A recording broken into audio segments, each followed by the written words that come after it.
The best way to handle peer pressure is to get involved in educating teens about its effect on them. Peer influence is when you choose to do something you wouldn't otherwise do because you want to feel accepted and valued by your friends. It isn't just or always about doing something against your will. You might hear the term peer pressure used a lot.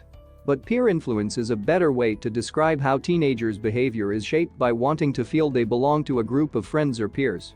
Peer pressure influence can be positive both among teens and adults.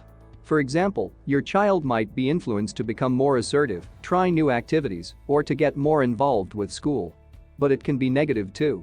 Some teenagers might choose to try things they normally wouldn't be interested in, such as smoking or taking part in antisocial activities. Peer influence might result in children choosing the same clothes, hairstyle, jewelry as their friends, listening to the same music or watching the same TV shows as their friends. Changing the way they talk or the words they use. Breaking rules. Working harder at school or not working as hard. Dating or taking part in sexual activities. Smoking or using of drugs. Another best strategy in coping well with peer influence is about getting the balance right between being yourself and fitting in with your group. Some children are more likely to be negatively influenced by peers, for example, children who have poor self-esteem, who feel they have few friends, and who have special needs.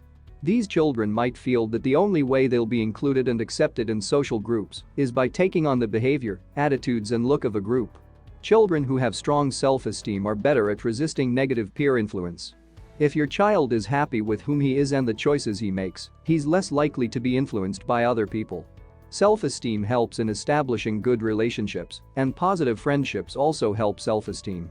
Helping your child manage peer pressure and peer influence is practically possible. You might be worried that your child is being influenced too much by her peers, or that she's selling out on her values, or yours, to fit in with her friends. You might also be concerned that your child won't be able to say no if she gets pressure to try risky things, such as smoking. But listening to the same music and dressing in the same way as friends doesn't necessarily add up to doing the same antisocial or risky things. Your child might do some things that his friends do, but not other things. You have an influence over your child too, especially over the longer term. If your child has a strong sense of himself and his values, it's more likely he'll know where to draw the line when it comes to assessing risks.